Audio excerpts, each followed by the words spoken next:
passengers, welcome aboard Long Walk Talks Lost. This is your pilot speaking. My name is David Hensley, and I'm the owner and creative director of Long Walk Productions.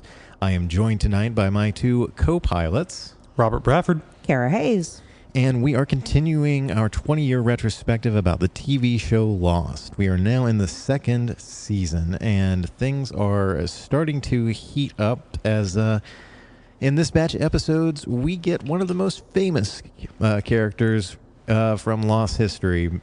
But we'll get to that in just a second. First of all, like we've been doing for the last couple of episodes, we had a themed meal. Yum. Who wants to describe what the theme was for this week's batch of episodes? So, based on the episode Maternity Leave, we decided to do baby things, but not like baby food, like tiny food. We had like tiny versions of actual food. Yeah. So we had the little hugs, which are just pure sugar and coloring. For those of you who don't know those, it's those little juice things in like little plastic containers. They're each about, like 4 or 5 ounces each? Maybe. And juice is a very broad term. It's sugar water. Sugar, yes. Yeah. It's hummingbird food. Basically, yeah. Yeah. Okay. I mean, they're delicious, but Yes. Don't drink too many of them, and they'll fuck you up. Yes. Also, probably shouldn't let them ferment too long. Yeah, we should drink those. We should have brought them tonight. We also had little smokies that Mr. Hensley whipped up, little spicy barbecue smoked weenies. We had mini corn dogs because one batch of corn dogs wasn't enough. And then we had mini chocolate-covered donuts. And don't forget the bagel bites. Bagel bites. Shoot, I forgot the bagel bites. Yeah, that's okay. I forgot to put them in the notes. Overall, it was quite the delicious feast. I could not stop myself from going back repeatedly for more mini corn dogs. It's a very snack-intensive viewing. It was. I'm going to pretend I didn't hear whatever that sound was just now. All right, so we're going to kick off the discussion with episode 213, The Long Con. Which is not what William Shatner yelled in the movie that one time. No, that was a long con, but this is The Long Con. Obviously. Big difference. Yes. It is day 57 on the island, and this is a Sawyer episode. How are we feeling generally about this episode before we dive into like specifics? I was just happy it wasn't a Kate episode or a Jack episode at this point. That's a good point. Yeah, we can be a little step back from them. I don't love it because it really feels like the writers decided they'd made Sawyer too cuddly. That we talked in our discussion of the season 1 finale about the journey of Sawyer as a character from this outsider, this self-interested jerk, to a guy who takes genuinely selfless and heroic actions. And this episode just feels like the writer being like, oh, we need to get him back to where he was at the start of season 1. And it would be too much work to have outside circumstances push him to that place. So they just have him kind of decide to be this guy again. Yeah. Yeah. Well, one of the first things we see from Sawyer in this episode is what appears to be an attempt to pull off the old briefcase full of money accidentally falling open in front of a woman trick, which Cassidy immediately figures out and calls him out on. And I put in the notes, is Cassidy the first woman Sawyer's met who's not a complete idiot? Yeah. And then later I went back and amended that note to say, ellipses, never mind. Because, yeah, Cassidy's still sort of an idiot. I'm going to assume that Sawyer, part of his technique is learning when he chats up various women but before they go to bed to figure out, okay, this person probably would see through it and who wouldn't. And of course, with Cassidy, his motives are a little more complicated. Side note, Cassidy played by the wonderful Kim Dickens, who I will always love from Deadwood, where she played Joni Stubbs, Madam of the Belly Union. Was also on Fear the Walking Dead. Yep, Sons of Anarchy. Had a great supporting role in Gone Girl. Mm-hmm. Just the casting director continues to knock it out of the park with all of these guest stars this season, and we haven't even gotten to the coup that casting made in the next episode. Yeah, a lot of really fun cameos coming up. I love it.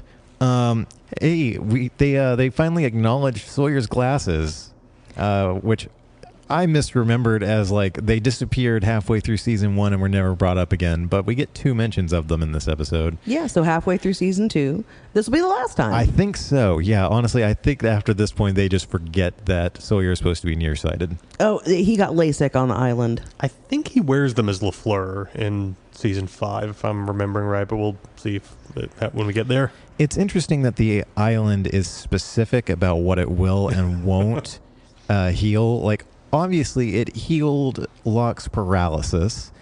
As we're going to find out very soon, it allowed Sun to get pregnant. It has healed various people. Rose.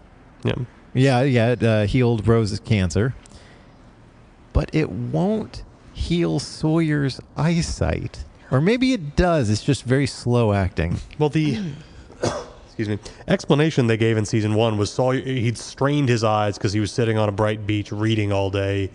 And so Jack implied that it wasn't something he just had his whole life. It was just something that because of what he'd spent a lot of time doing. I don't know if that's medically accurate, but Is anything on this show? The CPR. The infant CPR, or not infant, like the child CPR is apparently accurate. That's about it so far. Well, we'll see. I don't know how we have some OBGYN scenes in the 3rd episode. I don't know how well those are, but I always imagined those visits didn't just involve getting a giant needle jammed into your belly. See, I imagine that's all they involved. But there's a reason I'm not an OBGYN. They won't let me back in the hospital. Well, this being a Sawyer episode, naturally we get all the nicknames from him, some of them reaching more than others. At one point, he calls Jack and Ana Lucia Jacko and Anna Lulu, which I noted as not his best work. No. He later calls Kate Sheena. He refers to Cassidy as Dimples, which, okay, that one's kind of cute. And then I didn't write it. I didn't write it down. Who do you call Tokyo Rose? It was Sun. Yeah. Yeah. Earlier in the episode when he started busting out these nicknames, Katie, my wife, was watching this with us, and she said, well, at least none of those was a slur. And then he called Sun Tokyo Rose, and Katie was like, there it is. Yep. We get another jungle run check-in when Sun is attacked in the forest. Kate and Sawyer take off after her while it's raining. So not only is it a jungle run, it's a soggy jungle run and a juggle run, apparently. I didn't put this together until after we'd watched it. Sun has a bruise on her head and is unconscious when they find her, which I'd assumed had been part of the attack and the abduction that kicks everything off. I think what actually happened was she had a hood thrown over her head, her hands tied, and then got dragged for a little ways. And then she got free and went running, and so she just hit something.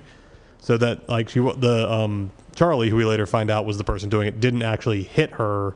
It was just an injury she sustained while blindly running through the forest. So just a reminder, kids, jungle running, only practice, in a safe, careful environment under adult supervision, not for a playful thing. Don't try this at home. Yeah. No. Thank you, Robert. I feel like you just saved us from several future lawsuits. Don't run while blindfolded, kids.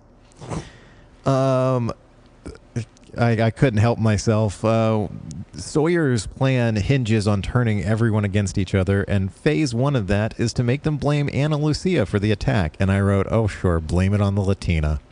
Just because she's already shot and killed one member of your community, you think she's responsible for another person.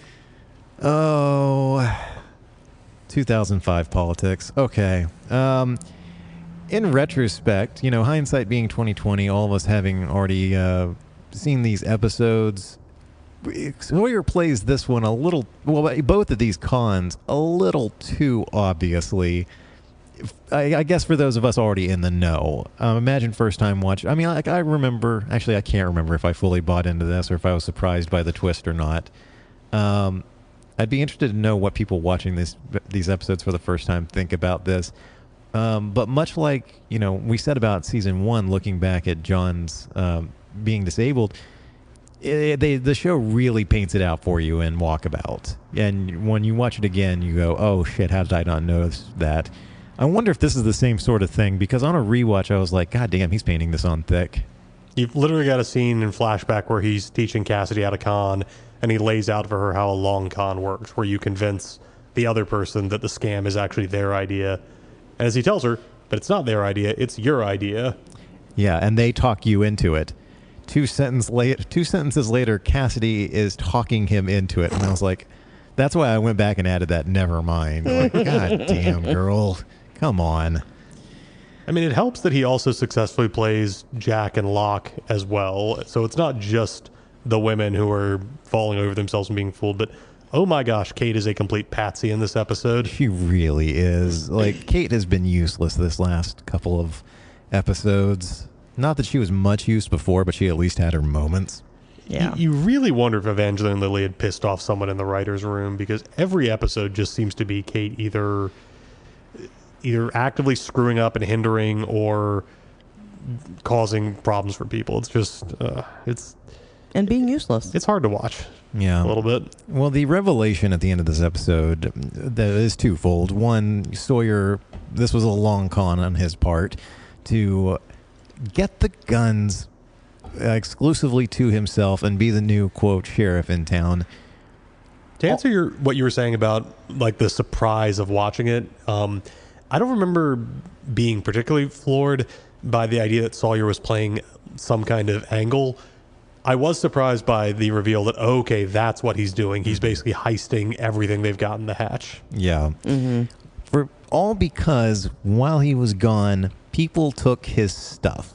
So when he's addressing all of the survivors on the beach, he says the words, "You took my stuff," which makes this like the pettiest of petty on the island. Well, especially because his stuff was all stuff that he took from the plane. Mm-hmm. So it might have belonged to living people, might have belonged to dead people. But, I don't think finders keepers, losers weepers, I don't think that applies when you're in this kind of situation. And when he got on the raft, did he think that he was just going to be gone for potentially weeks or maybe even never come back to the island? That everybody was just going to leave this pile of medical supplies and magazines and... Well, of course, the Sawyer altar that they would worship at. Yes. Mm-hmm. Well, the revelations here are twofold because one, it was a long con from Sawyer from the beginning, and two, he recruited Charlie to help. And I took the note here that they're really undoing all of the character development for these two characters that we got throughout season 1. Everything that we came to like about the two of these characters who were borderline unlikable for a while. In Sawyer's case, not even borderline. He was straight out just an asshole in season 1. Now we've done a 180 on them back. Well, we've done a 360. Yeah. 2 180s. This is 360, everybody. Why? Charlie at least has some motive in that Locke humiliated him and gave him a severe beating at the end of the last episode. And so humiliating Locke is his sort of personal stake in this whole thing. But yeah, now that Sawyer is part of the survivors and that he views these people as more than just marks and threats to work against, the regression feels really unearned. And it's also, they go so far with this. Nobody knows Charlie's involved, admittedly. But at the end of the episode, Kate confronts him and asks, did you have anything to do with what happened to Son? Sawyer just goes, what kind of man do you think I am? But doesn't deny it. And Kate doesn't look totally convinced. But why doesn't everybody else think that? Like that, wait a minute, this thing that happened that played perfectly into this whole con Sawyer just ran, what are the odds that was just a coincidence? Well, the alternative, if people had figured that out and thought that Sawyer was responsible, that would result in this being his last episode because Jen would have 100% beat him to death. Oh, God, yes. I think he's just waiting for a reason. Yeah. They take him to such a dark place, but they don't want to have consequences in the next few episodes of how that would really change the way the other survivors look at him. And so it feels so half-hearted. Like they just wanted to get him back to right where he was at like episode 8 of season 1, but they really overshoot the mark. It's sloppy character writing, which is not usually something this show does with Sawyer. No, and as you put here in the notes, Robert, the next 2 episodes trip over themselves to show his vulnerability after this episode kind of paints them into a corner here. But again, continuing our guest star discussion, we get Kevin Dunn, a well-known, hey, it's that guy kind of actor. And also the return of Kate's mom, very briefly, in a weird string of let's bring Kate's parents back into this for some reason. Yeah, I wonder, was this pre-explosion of the father-stepfather character, or was it post? I'm sure somebody's worked that out, because we do eventually find out that Sawyer conceived a child during his time with Cassidy. So working backwards from the age of there, you can figure out where this was relative to the plane crash versus when Kate killed her stepdad, / real dad. My gut instinct is to say yes, that this would be afterwards, because this seems fairly close to the time of the island. I'm not sure. Yeah, that would be worth looking into, especially because when we do get to the whole... There's going to be an arc where we find out Kate and Cassidy knew each other because they just can't help themselves from making these character connections. So yeah, we'll have to... When we get to that point, we're going to have to do the backwards math here, or I think Robert's already doing it. We'll just continue to vamp while he answers this question for us. Let's see. I put down here in the notes... The ending of this episode involves a confrontation between Jack and Locke on the beach where they start screaming at each other about the guns, and I couldn't help but wonder, do the other survivors on the island just love watching these two fight? Because it's the only entertainment that they're getting. Yeah, absolutely. If I was living on that beach and just sitting there like eating my coconut by campfire light, and I saw these two idiots come up and start screaming at each other, I'd be like, oh shit, everyone shut up. Jack and Locke are fighting. Yes, absolutely. Listen, I love drama when I don't have to be involved. If it's not my drama, I'll watch it all day. Exactly. Love it. I mean, it helps that the three of us do theater. True. Robert, you got anything? Still scrolling. Oh my gosh, there was a lot of things happening on this one. Instructions, solitary. Robert made a good point here in the notes that Matthew Fox finds so many ways to say the name John with the subtext of "you bald asshole." I love that. That is my favorite observation. I think my favorite is it's in the next episode, or maybe it might even be the third one, where they've just left Henry Gale in the cell, and Locke seemingly non sequiturs. You know, if Jack has ever read Dostoevsky and Hemingway, and Jack just takes a beat and goes, "No, John, I have not read them," in the pissiest way. But it's hard to blame him, because Locke is also just at kind of his most condescending in these episodes. Yeah, this is a rough run for John Locke as well. But circling back around, like we talked about with the whole Kate confronting Sawyer after he took all the guns and everything, she tells Sawyer, "I think you want people to hate you." Yes, Kate, I feel like that was just a repeat of a line of dialogue that she said in season 1, the last time that we went through this. This is a thing that we know. Maybe she got amnesia when something happened. Did she get hit in the head or something? Maybe. Maybe she. Maybe when the others captured her in the forest after she followed Jack and Locke like an idiot. Mm-hmm. Yes, I do think it is after Kate has killed her dad. Okay, wonderful. Scrolling, but I do see when the kid was born around the time that Kate went back to the hospital where her mom was. So, yeah, within 6 months of that. Okay. 9 months. Okay, so her mom would have gotten sick shortly after serving Gordy, played by Kevin Dunn, and Sawyer. His oiliness was carcinogen, it turns out. That makes sense. Robert, you brought it up while we were watching, and I wasn't entirely sure. What's the bad twin manuscript thing that you brought up? It's something that they bring up a couple of times. We see Hurley reading a script that he found in the plane, and we get a glimpse of the title, which is Bad Twin. And it was later published. It was one of sort of several tie-in pieces that were supposedly written by people who were on the plane or had some connection to it. I'm drawing a blank at the moment, but apparently the published version actually does have, it involves time travel and a lot of things that sort of play into where Lost would go. The author's name was Gary Troup, T-R-O-U-P, which is an anagram for purgatory. So another, a subtle nod to the they're all dead theory. Wow. Canonically, that guy was the one who, in the pilot episode, ignores Locke's warning and gets sucked into the plane engine. Oh. So technically the first of the people to die after surviving the plane crash. Well, that's fucked up. Yeah. I love it. I think it would have been much more interesting if this had been a Saeed episode and they entitled it "How Saeed Got His Groove Back." Oh, that's next episode. It is, yeah. We're getting this set up here. So Saeed is still sad and depressed over Shannon. God only knows why. I think it's because he had to take down him and Shannon's fuck hut and give all the tarps to Ana Lucia. He's got to work out some stuff by just whacking coconuts in the jungle. And not only that, like, who's he going to go after now? I mean, like, there's no other cute little blonde bimbos. There are plenty of them. They're just not like speaking characters. Well, exactly. That's what I mean. There's nobody else that matters. Saeed's life would be a lot more dramatic if he just hooked up with one of the extras in the, like, one of the ones that are just hanging out there as all the. He needs to find the ones that are watching Jack and Locke fight each other. Yes. That would just make his life so much easier. It would.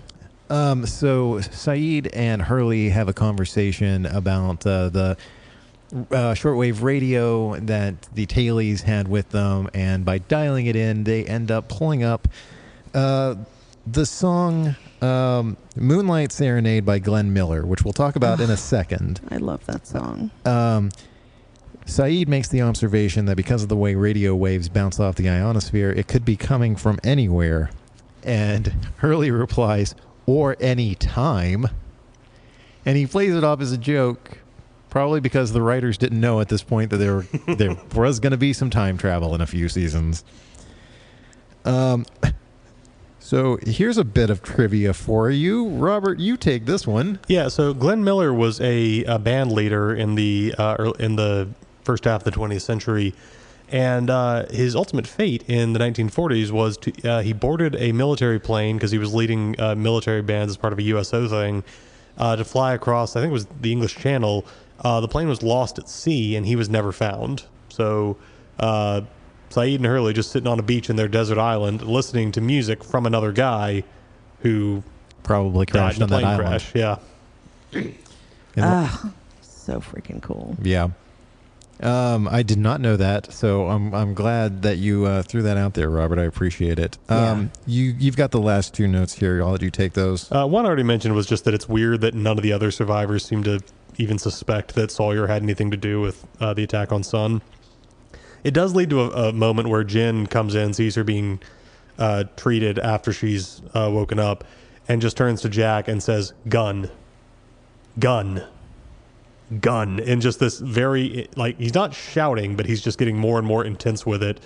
And it's just a reminder that everybody saw him attack Michael, but otherwise really the only, like, dark side to Jin they saw was just that he seemed like a jerk to his wife. And this is maybe the first glimpse they have of the guy who, you know, beat government officials to a pulp for a living on behalf of a Korean mob boss. Yeah, but good for Jin. He's learning another English word. Why did Sun include that in that dictionary she gave him in season 1? Yeah, it's entirely possible he already knew that one from his aforementioned time as the enforcer to a Korean mob boss. All right, moving on to episode 214, One of Them. It's day 58, and as we mentioned, this is a Saeed episode. He fully got his groove back for this one. He's back to being the torturer of human beings that we know and love. Love. We get some more really great guest stars, including Theo Rossi, a.k.a. Juice, another Sons of Anarchy alum, although this would be 3 years before Sons premiered. Like I said, we're getting Kate's dad back because her parents are suddenly important to the story. And we're getting Clancy Brown. Brown. God, I love him so much. What another? Hey, it's that guy, but also, hey, it's that voice.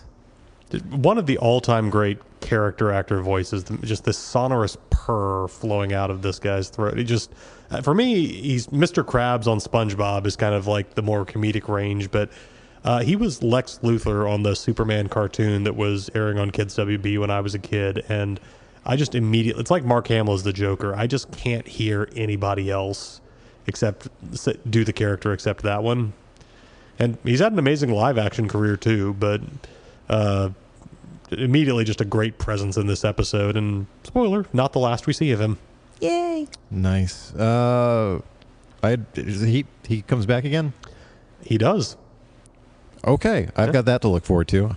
I didn't even remember he was in this episode, so I'm looking forward to that. Robert, which one of you was it? You were that was me. So okay. Saeed's flashback opens during the first Gulf War when presumably he's in some kind of forward operating post. They're trying to shred documents before U.S. forces arrive, and Army guys kick the door in. Saeed and his commanding officer hit the ground, but the two other soldiers keep shredding documents, and they don't stop until Saeed says in Arabic, "They're going to shoot you. Stop." And it's like, do you really need a translator when you're at war and people are pointing guns at you? Soldiers in the uniform of the enemy come in, point a gun at you, and shout. Like in any language, that is, stop what you're doing and don't move. Well, at the end of the episode, Sawyer's commanding officer...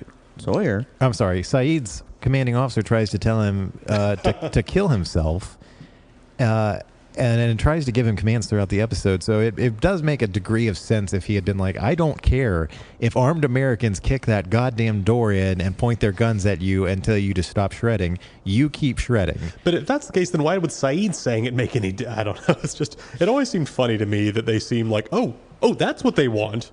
Oh, okay. So sorry, guys. So sorry. Yeah. Didn't understand. We get another jungle run, this time from Ana Lucia, who is on her way to find... she comes to find Saeed because she spots Rousseau lurking around the edge of the camp. Thank you. Despite the fact that we watched this last night, I need to be more specific with these jungle run notes. So going back once again to, we didn't know what to do with Sawyer for this run of episodes. We already repeated the whole he wants everybody to hate him arc. So why not, as a subplot to this episode, repeat the Sawyer being haunted by an animal? I accidentally put in the notes here. I said it wrong. Haunted animals. The animals themselves aren't haunted. They're haunting Sawyer. Haunting animals. But haunted animals Sawyer and haunted animals would also be funny. I'd like that. Last time it was a wild boar that he thought was possessed by the spirit of the man he killed in Australia. This time it's a tree frog that's really annoying him. Is this the most random subplot that we've gotten so far? And the one that pissed me off the most so far? Yeah. I'm going to go out on a generous limb for this show because I do quite enjoy it and I want to try to find the best spin on it. One is the idea that it's literally the pangs of his conscience, that he's tormented by guilt for what he's done, and so when it's resolved by him coming face to face with it and then just deciding, nope, squish it and move on. Made me so mad. The other option is that maybe the frog represents... I'm trying to figure out what it is. Writer's block? There's the other option. That thinking that you're just in your environment and you're comfortable, but things can turn on you very quickly, kind of represents where the A-plot characters think they are with Henry Gale. That they think they've got this guy and he's, whatever else he is, he's contained and not a threat, but you can never really be sure about how those things can turn on you. But like I said, that is a generous stretch to try to accommodate the show on this one. I've mentioned it before, but you just put more thought into that than the writers of this episode did. It's just sort of a nothing burger of a subplot. Sawyer and Hurley go off into the jungle to find the tree frog that is annoying him so much. That is so fucking tiny. Yeah. But along this time, we get some more nicknames exclusively for Hurley. He calls him Rerun, which I know that's an old TV show. What was Rerun a reference to? I know it was the younger brother of Lucy and Linus in Peanuts, but I feel like there was a cartoon or something that had that as well. Yeah. I should know this one. I feel should too. He also calls him Hamo, and I missed one. He has. He called him something else in this episode. It's the one that sets him off, because then Hurley just kind of blows up on him. He's like, yes, I get it. I know I'm fat, all right? But people like me. Oh, Fred Rerun Barry from He was an American actor and street dancer. He was best known for his role as Freddie Rerun Stubbs on the 1970s television show What's Happening and its sequel series What's Happening Now. Okay. Yep. Yes, he was a rather rotund black man. That's so Sawyer saw rotund and ran with it. This is not a good run for Hurley either. We find out about his food stash in this one, and then he's subject to a lot of abuse from Sawyer, and finally stands up for himself and tries to walk away, but then ends up just having to hang out there while Sawyer kills this poor tree frog. Not a great subplot for this episode. That's okay. Sorry. No, okay. Just agreeing. And as Cara put here in the notes, Sawyer is walking through the jungle looking for a singular frog, a tiny frog. Yeah, like you would never find a fucking frog in the jungle. Sorry, you just wouldn't. You would if we jump ahead a few notes and the frog leaps at you directly and you catch it out of the air. True, and I hated that too. Yeah, but it's okay. This subplot might be terrible, but the A plot gives us Henry Gale.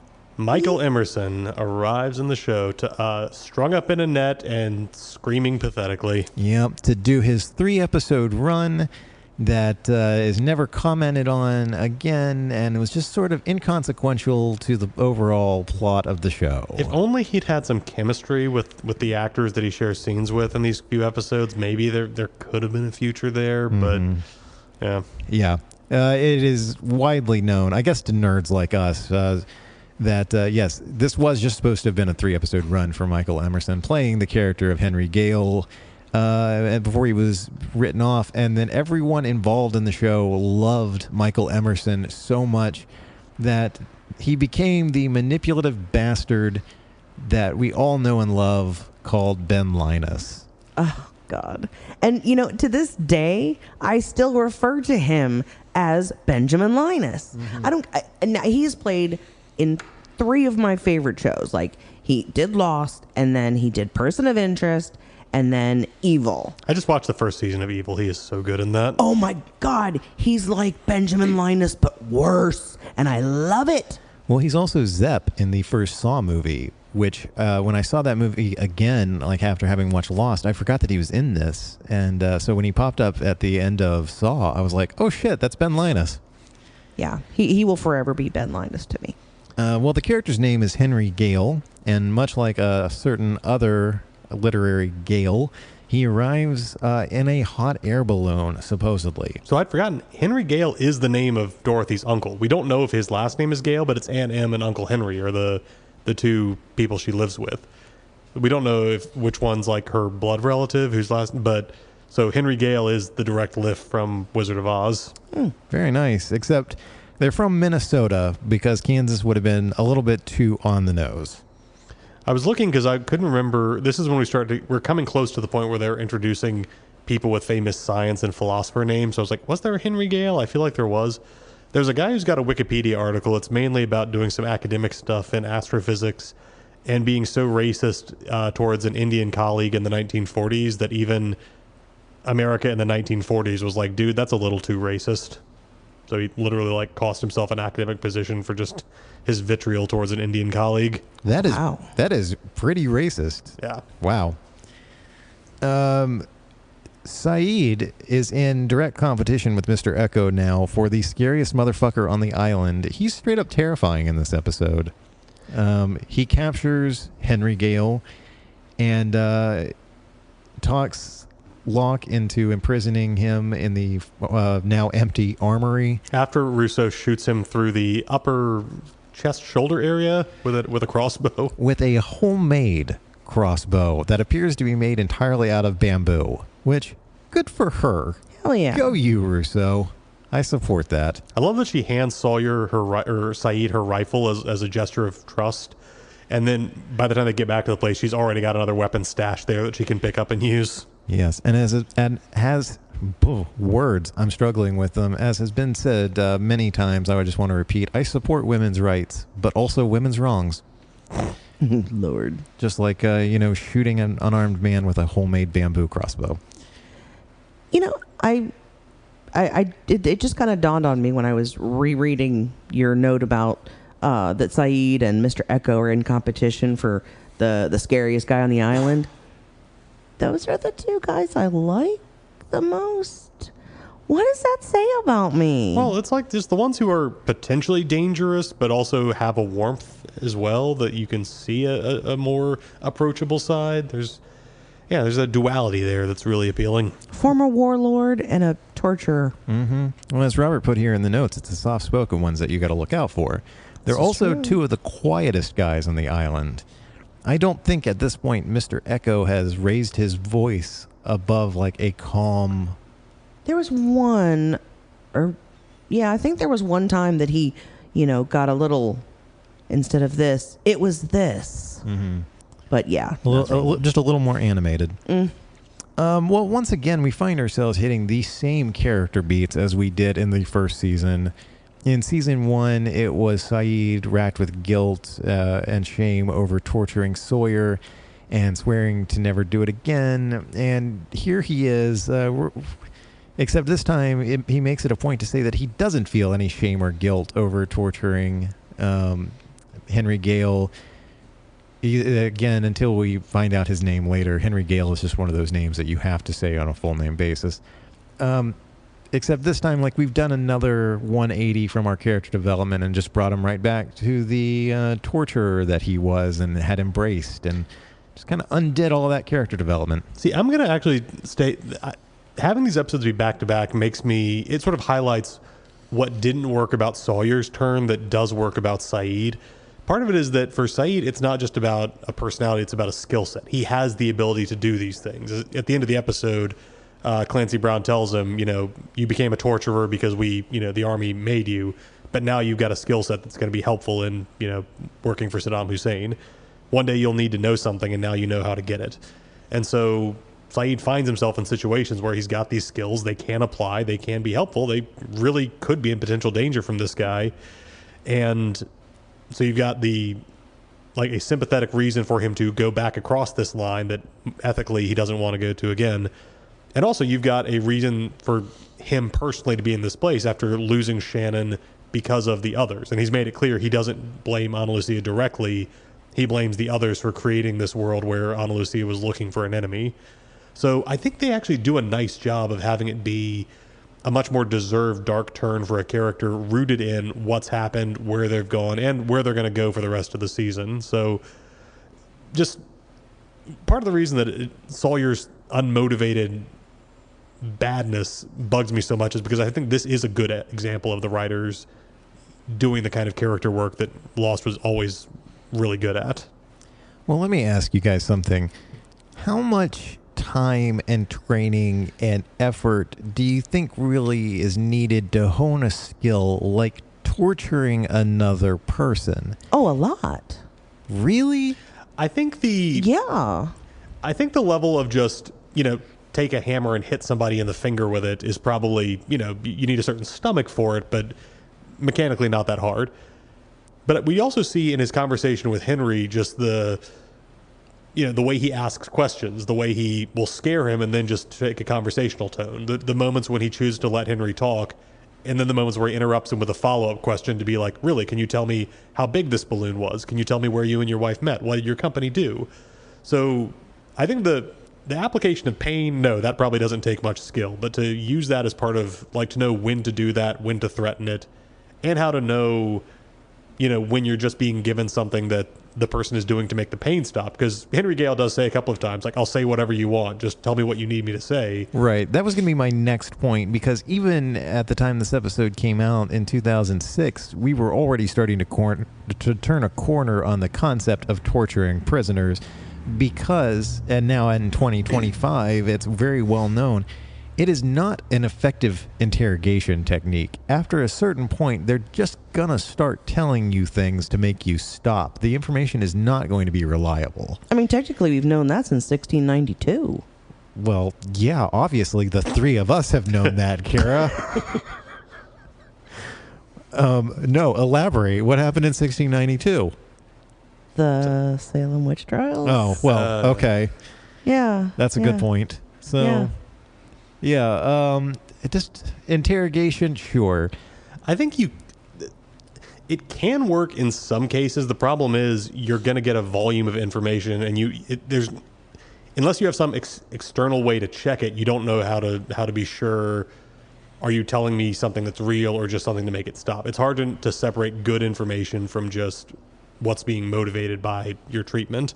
That was always the cheat on 24, because they would always have a guy that Jack Bauer knows has the information he needs, and as soon as the guy tells Jack Bauer what he needs to know, Jack Bauer can run off and defuse the bomb or catch the terrorist or do whatever. That there's never a situation where it's like, okay, Jack, one of these 25 people might know something, maybe none of them do. We also don't know if the attack will be tomorrow or in 9 months. So, yeah, 24 always gave itself that out, whereas real torture is not like that. Obviously, we know that it's going to happen sometime within the next 24 hours. And within driving distance of where you are right now. And he is never at any point going to get stuck in Los Angeles traffic. No, never. Robert, you made mention here, you brought up the reference to Saeed's father? Yeah, so when he's interrogating his commanding officer, and his commanding officer is giving him the super motivational, you're a disgrace, you have no honor left, you should kill yourself right now speech, he mentions that Saeed's father was a war hero and Saeed disgraces him, and Saeed doesn't really react to that. I don't think we get much with Saeed's dad in the show's timeline proper. I feel like there's a reference to it in the flash sideways of the final season, but I can't really remember. But I was just trying to think. So if his dad was a great war hero, but it's in the army of Saddam Hussein, who was not a particularly nice guy, is that good dad or bad dad territory? Well, but would it have been Saddam? Because who was before him? He was, that would have just been, what, Saudi Arabia? See, Saddam Hussein, I think, was in power since the early 80s. And so this would have been the early 2000s. Actually, Saeed's flashback would have taken place circa like 1993 or 4.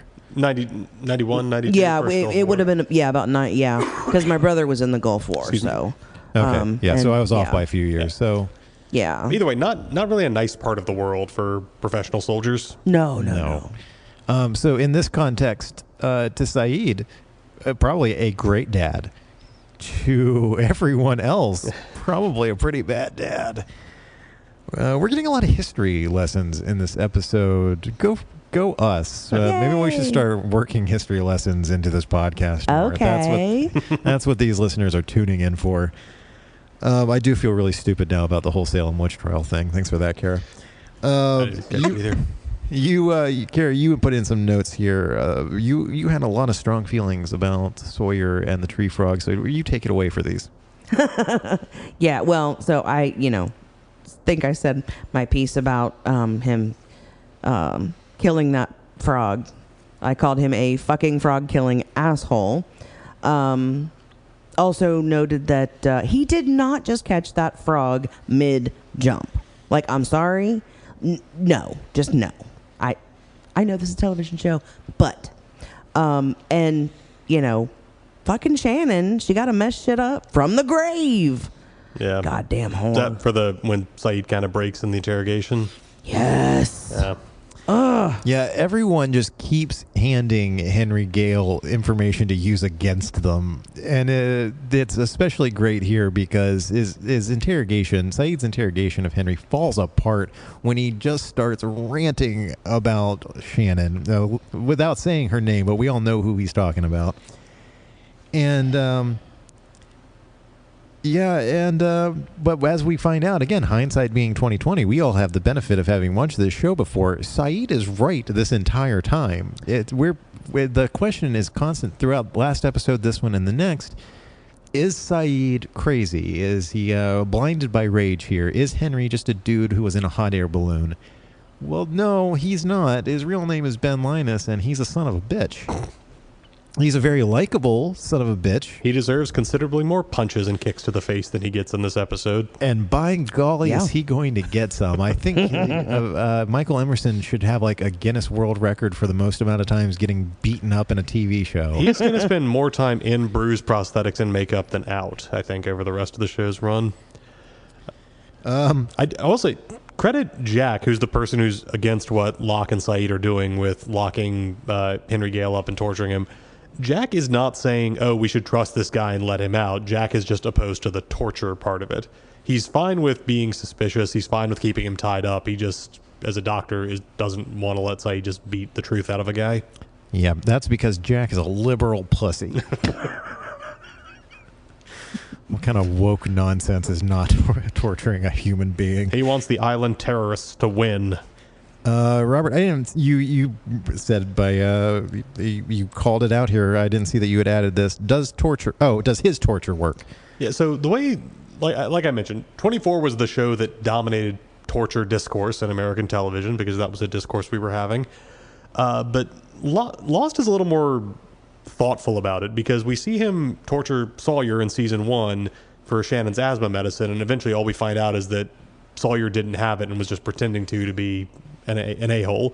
And then in the flashback, he tortures his CO to get information about a captured American pilot, and all they find out is the man was executed before the Saeed and his unit were captured, so all they can do is find a body. And in the present, while he is torturing a guy who is guilty and holding secrets, Henry doesn't break. So yeah, the show's is ambiguous over whether what the justification is for these things and whether Saeed is really right to do so, whether or not the person he's doing it to has it coming.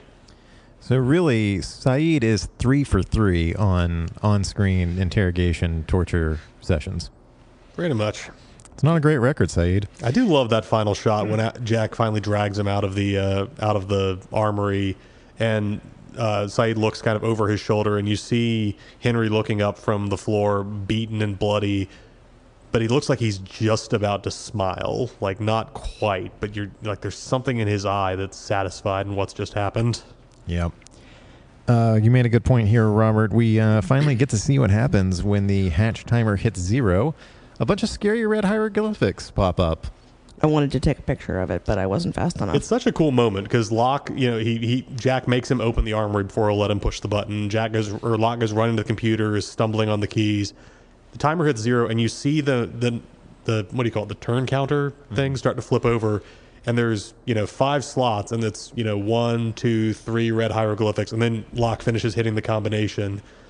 But it's just, again, we don't know any more than we really did before. There's just an extra few seconds of countdown, but it still feels like such a moment. Like the music and the panic on Terry O'Quinn's face. I still get little goosebumps, even though, I kind of know the secrets of the hatch now in retrospect. Yeah, and also that those scary red hieroglyphics don't mean anything, sadly. We're not going to get any explanation. Boo. I know.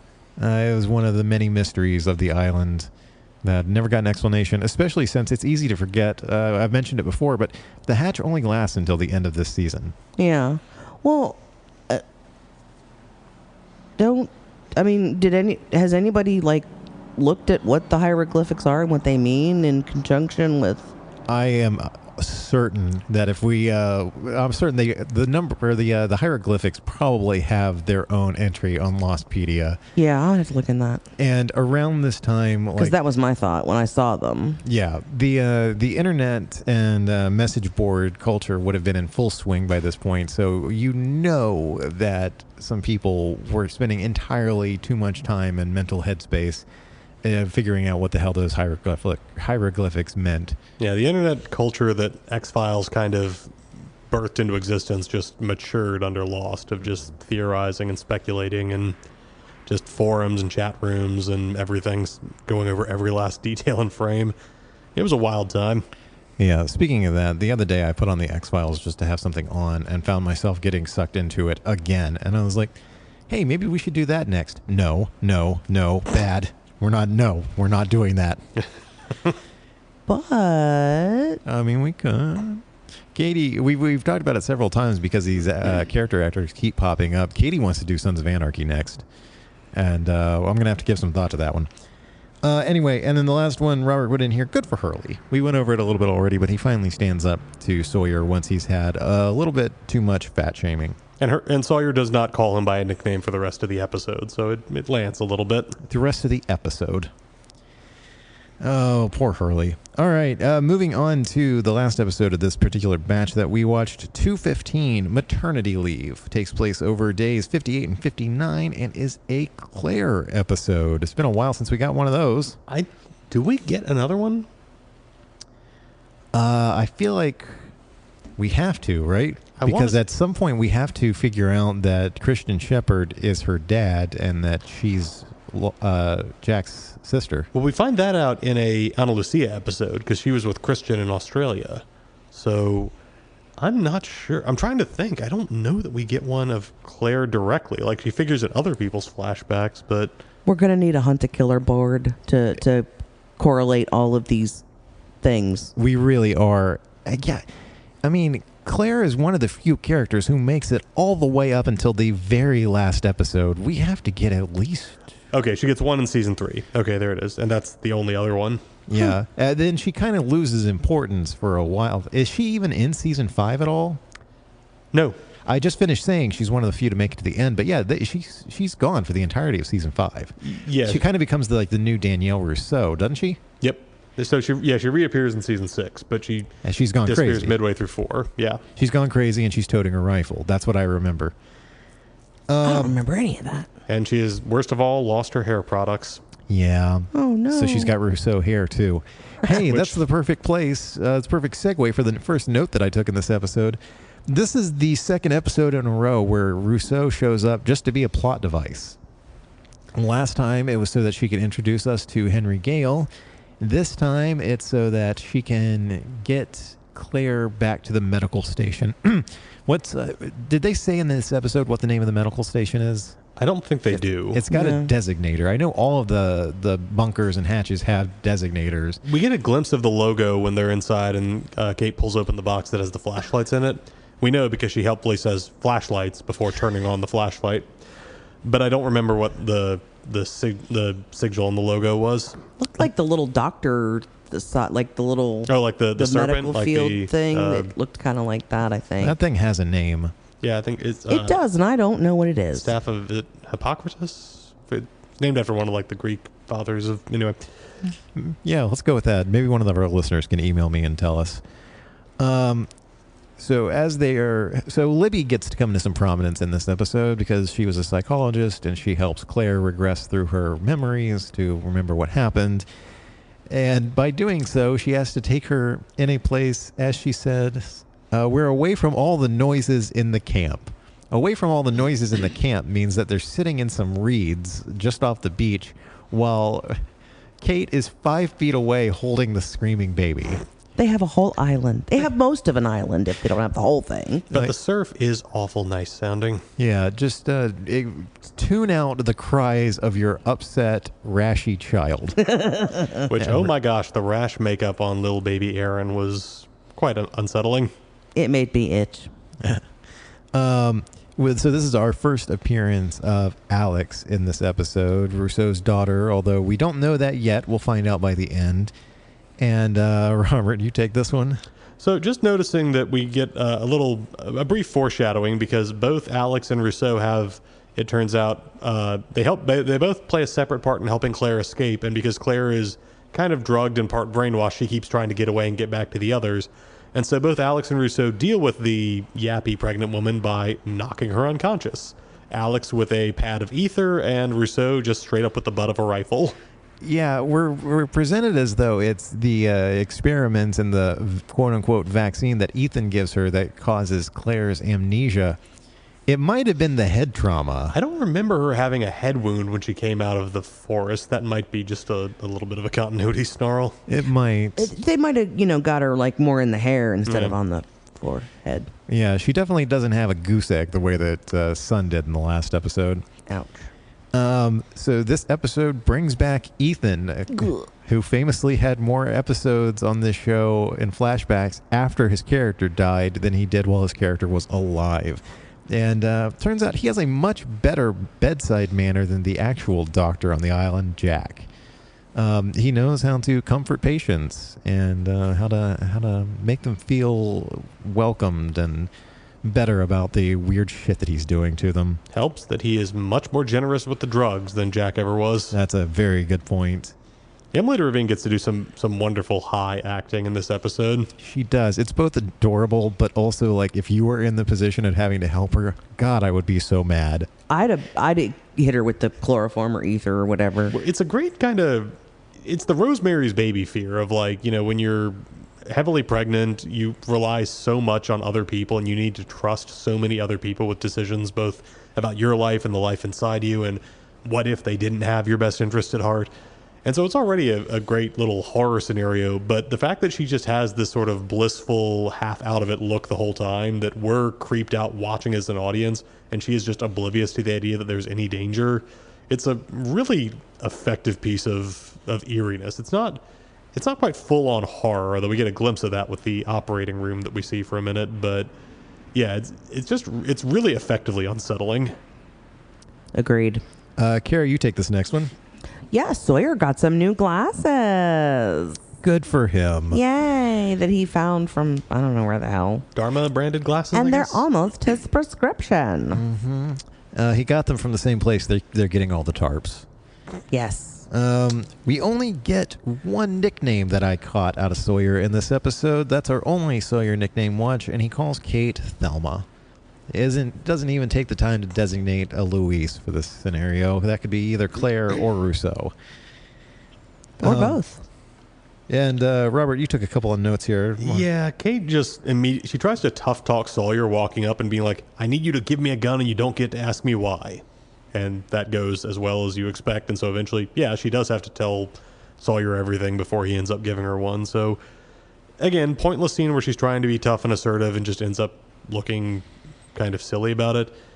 And again, the writers are backing down from Sawyer taking any kind of turn to the dark side, because as soon as he hears that Aaron has trouble, he offers to share medicine from his stash and then ends up giving her the gun. So again, does the kind of thing that nice late season 1 Sawyer would have done too. There's just I'm really frustrated that they're not committing to the idea of what could have been an interesting turn for him. Yeah.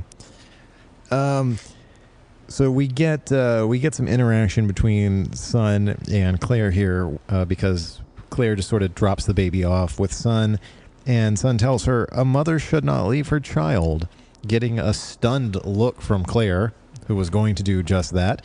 And spoiler alert, in 2.5 seasons, is going to do just that. She's going to send baby Aaron off with Kate when they do eventually, spoiler alert, get rescued from the island. It's a 20-year old show. Sun is going to make a decision to leave her own child to come back and find Jen. Yeah. Oh, damn. That's an added level. Oh, that's upsetting because of the way that works out for them. Oh, stop it. I hate it. And then, Robert, you pointed out here, there's a significant pause before Claire asks her, are you a mother? That's going to become thematically important in next episode. Yeah, it's the 2 next episodes. One. Yeah, the writers are still doing that thing where they kind of layer in a little bit of the plot threads that they're going to pick up for the next focus episode. So, yeah, Sun's status as not a mother is going to become plot significant. So, once again, my wife Katie had a couple of bangers during this one. In reference to Ethan, she said, I'm never going to trust a man who has bangs. Ethan's haircut was particularly egregious in this episode. Was that a wig, do we think? Or was that just William Mapother's? Yeah, I think it was just they gave him kind of a weird, like... style? Yeah, it's just very swept forward. Yeah, it's not what he looked like when he was appearing as, just fellow survivor Ethan in season 1. Robo Ethan? The Robe Ethan. Yes. The Ethanator. Yeah, there we go. I like that. The Ethanator. Excuse me, I'm sorry. So at one point, Kate thinks that she is going to get Rousseau to back down by pulling a gun on her. And in response, Rousseau just walks straight up to the gun so that it's pointing right at her own chest and tells Kate to please do it. Suicidal Rousseau, you guys, is creepy as fuck. The 1,000-yard stare you can only have as an actress who was born in a former Soviet republic. Yeah, I just want Kate to be like, Jesus, Rousseau, what is wrong with you? No, I'm not gonna. What? Do you want to talk about this? I never get tired of Mira Furlan's just the trauma of that character is just written in every line in her face and just every inch of her wide, crazy eyes. It's such a great performance. It is. And sorry, I lost my place in the notes there for a second, but then I found it because I want to hear Cara say these two words. Butt crack holster. We had a lot of fun pointing out Kate keeps putting that pistol behind her back, but when she's got low-slung jeans on. Yeah, she's wearing low-rise jeans, but also if you watch most movies or TV shows, if you watch a guy or a woman put a gun behind their back, it's going to be to one side, like where a holster normally would be. Presumably, like, you don't want the grip of that gun flat against your back. You want it sticking out a little bit to where you can get a hold of it. Kate, on the other hand, is center of the back. That barrel's going straight down her ass crack. Yep. Butt crack holster. And when they find the medical station, you get an overhead shot that's looking down at them as they're pulling the vines away. And her shirt, she's wearing one of those button downs. It's pulled up just enough to where you can see that thing is straight down Evangeline Lilly's ass crack. It had to have been so fucking uncomfortable to shoot. Like I said, she had made somebody on the production staff mad. Yeah. Oh. I don't think they told her to put the gun in her butt crack, though. Come on. She just... This was especially amusing to me, having just spent 2 weeks applying generous amounts of spirit gum to my own nose to apply the prosthetic to play Cyrano de Bergerac. As Kate is exploring the lockers that they find in the medical station, she finds a little makeup kit. And she opened it up, and I went, oh, shit, is that spirit gum? Mm-hmm. Yes, Dharma-branded spirit gum, so that Mr. Friendly can apply his Island Savage beard. Because we also see their kind of tattered clothes, so we've already gotten a glimpse that the others have access to these hatches, they've got access to medical equipment, and in flashback, we see Mr. Friendly talking to Ethan without his beard and without his kind of gravelly killer redneck thing. We also hear him reference that there is a hymn that they answer to, that he's not going to be happy when he finds out what Ethan's done. So the first hint that there's a bigger boss that the others are answering to. Well, we're going to wrap things up here with this episode because, Cara, you put another note here. It's really, I don't know, frustrating that everyone is so easy to manipulate. Wow. Like, oh my God. Well, the characters who aren't easy to manipulate are the background survivors. They're the healthy, well-adjusted people just walking around with their trauma well-managed. Yeah, staying out of the various dramas going on the island. Which is why they watch them happen on the beach when Locke and John scream at each other. Exactly. There's the dick measuring contest that is constantly going on between Sawyer and Locke and Jack. There is the father-son ABC drama that was happening between Michael and Walt. There was the step-sibling drama that was happening between Boone and Shannon. There's just so many little pockets of drama that's always happening on this island. That's not even talking about, we haven't brought up all the various love triangles and quadrangles that are happening here. So yeah, the smart Islanders are the ones who are just sitting back and watching this every night. It's like, oh, it's 8 o'clock. It's time for step siblings fucking. Yeah. Damn it! I hated the way that one ended. They killed them both off. Man. Yeah. No, I don't know. It drives me crazy, especially I think for Saeed. That just, I hated it. Well, it's a classic trope for the interrogator to get the table flipped on him and become the interrogated, which is what Henry manages to pull off here. And it's great because, Robert, you take this. There's a moment where, by the end of this episode, it feels like they've kind of given up the pretense that Henry Gale is not secretly another, because he's playing it a little more sinisterly. Yeah, there's a moment where Locke comes in and tries to make small talk with him, and he made a literary reference earlier to Jack about Hemingway being jealous of Dostoevsky. And when he's trying to chit-chat with Henry about books, Henry goes, so are you the genius or are you the guy who feels like he's in the shadow of the genius? I don't know why you let the doctor call the shots. And Locke just gives this sort of, nobody's calling the shots. And Henry goes, oh, okay. And just goes back to eating. And it's just this moment where you could, looking back, Ben Linus has clearly just been like, oh, you are a fertile garden, my friend. I am going to grow so much mischief in that vulnerable brain of yours. Yeah, in back-to-back episodes, he has now gotten under the skin of both Saeed and Locke. And it's great to watch because these are our first inklings of what Ben Linus is going to turn out to be. The scene with Echo, where Echo comes to visit him, and ultimately he just ends up apologizing to Henry for killing two of the others. It is sort of like an atonement. He cuts off the two beard braids he has and gives them to him. But quite understandably, Henry Gale is just staring with terror at this large man who just walks in, sits down, and just like speaks very quietly and intensely. But it's also funny to think that Ben Linus has gotten reports on the tail section survivors. He knows they lost two people that tried to abduct this guy, and this guy beat them to death with a rock. So really, for all he knows, this guy, one, he clearly doesn't think he can manipulate him, and two, this guy might just beat him to death right there. So I think that is a completely unfeigned, oh shit, oh shit, oh shit, oh shit moment from Ben Linus. Well, yes, he knows all of that. He presumably at this point, because they are compiling detailed files on all the survivors, as we're going to find out in season 3, like they know all about Jack and his history as a doctor. They know about Sawyer's history as a con man. They know about Locke. So presumably at this point, Benry Gale has to know that he is dealing with a Nigerian warlord who beat two of his men to death, beat two of the others to death with a rock, but it's not a rock that Mr. Echo has with him when he goes to visit Benry at the in the armory. He pulls out a big fucking knife. Yeah.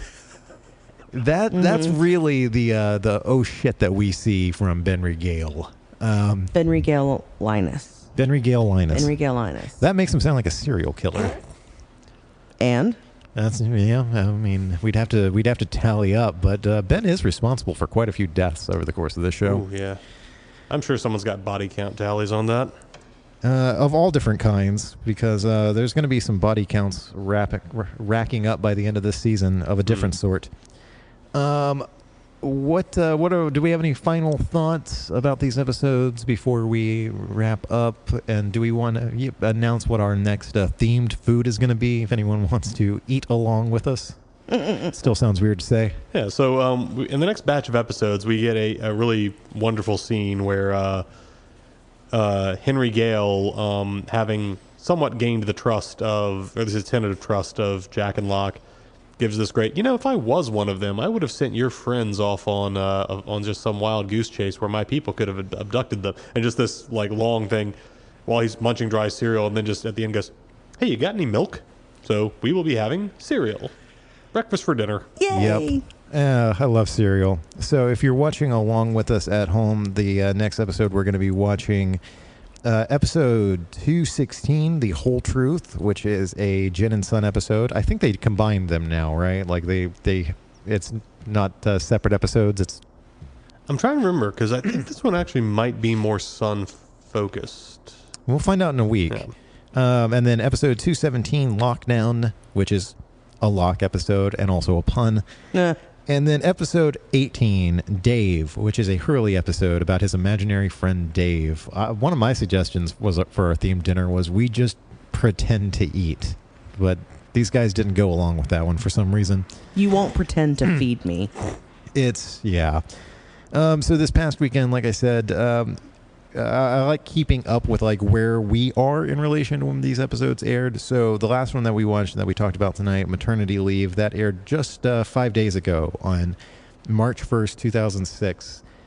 The next episode, The Whole Truth, originally aired on March 22nd, 2006. So there was a 3 week gap between episodes 19 years ago for some reason. I don't know what would have been. Basketball? Like, Yeah, is there probably like a special event. NCAA, yeah, probably. So yeah, that's where we are at. Robert, are you on a social media embargo? Yes, but don't tell anybody. Oh, embargo? Yes, let's go with that. Total embargo. Cara, what about you? Not worth it. I don't post anything. You just lurk and we send each other memes. Yes. You can follow me on Instagram at DB Hensley. Like I keep saying, I have strong opinions on things, so don't be surprised.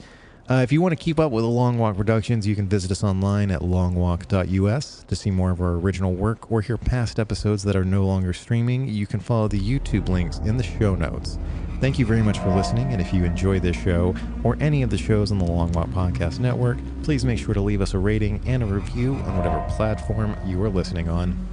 Ben Regale Linus.